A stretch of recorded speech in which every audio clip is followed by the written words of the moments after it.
Sorry about that, boys and girls, the recording got cut off. So as I was saying, if you notice in the picture here, we have the tree. So the tree has been tied down onto the floor with the webs. And on the tree itself, Anansi spun his silk and he let it fall down. 2 silky cords, right?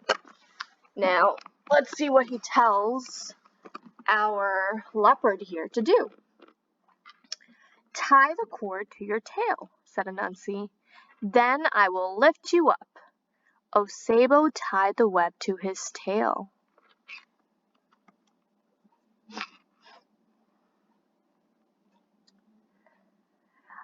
Anansi cut the cord that were holding the tree down. Cords. The tree sprang back to its original position, carrying Osebo with it. Osebo dangled from the tree, tangled up in Anansi's webwork. So if you notice, here's what happened. So this part of the branch was pressed down here, and then when Anansi cut that part, it sprang back up, and now we have Osebo is stuck in the tree. Now you are caught, said Anansi. Anansi tightly tied the ends of the web and dragged Osebo the leopard to Niame. Now the sky god was impressed. That's 2 things, said Niame. Only 1 thing remains. Do you remember what that 1 thing left is? You tell me the animal, you don't have to remember the name. What's the animal that was left? Animal or insect, that will give you a hint. That's right, so if you said hornet, you are correct. Let's see how Anansi traps the hornet. Anansi went back to Earth to catch Maboro, the hornet whose sting burned like a needle of fire. He cut a gourd from a vine and hollowed out the inside. So a gourd is a type of vegetable, and I'll actually show you a picture of it in the next slide. And what he did was, so then think about a pumpkin, but like a longer pumpkin. And what Anansi did was he scooped the inside out. That's what it means when he hollowed it out. So he scooped the insides out. So think about when you hollow out a pumpkin, so during Halloween, which is actually coming around, when you scoop the insides, you hollow it out. So that's what he did. Then he filled the gourd with water and went to the nest where Maboro the hornet made his home. So this right here is a gourd. It's a type of vegetable. Anansi poured some of the water in the gourd over his own head. Then he dumped the rest of the water on the hornet's nest. Maboro the hornet came out buzzing angrily. He saw Anansi standing nearby, holding a leaf over his head. "Oh my," said Anansi.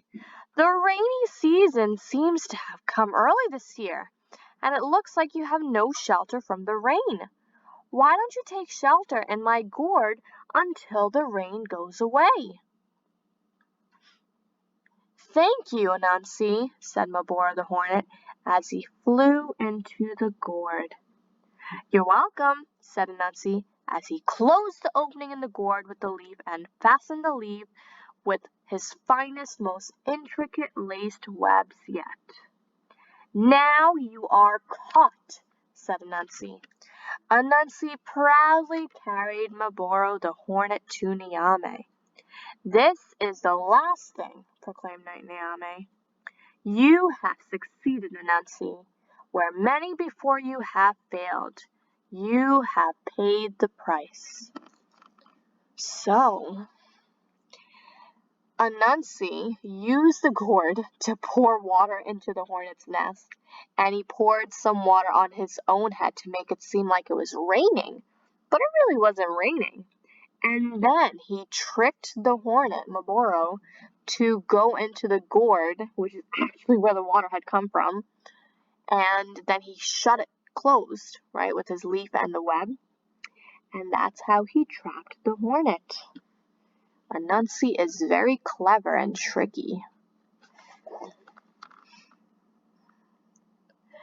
Then Niame called out in a voice like thunder, "Listen to me. Anansi has paid the price for the stories of the sky god, and I do hereby give the stories to him. From this day forward, all the stories belong to Anansi. Whenever someone tells one of these stories, he or she must acknowledge that the tale is of Anansi's. So acknowledge means to give credit to. Anansi took the box of stories back to Earth and shared them with the people.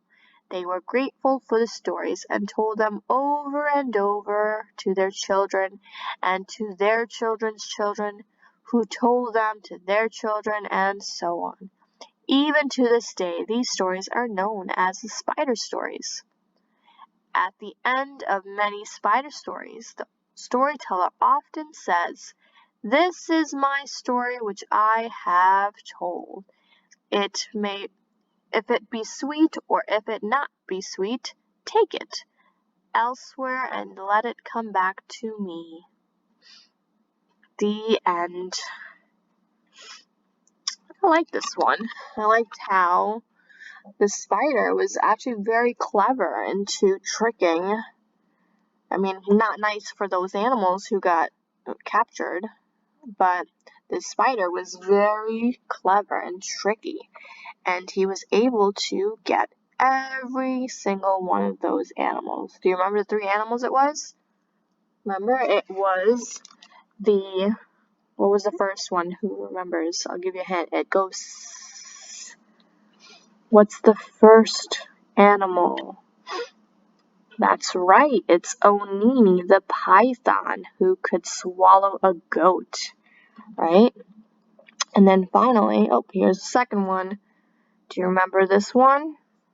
Yep, it was our leopard friend, right? And our leopard was called Osebo the leopard, whose teeth were as sharp as what? Do you remember? Spears. Nice. So we had Onini the great python, who could swallow a goat. We had Osebo the leopard, whose teeth were as sharp as spears. And then finally, we had, who was this? That's right, Maboro the hornet, whose sting burns like a needle. Alright, so that is the end of the story. I hope you guys liked it.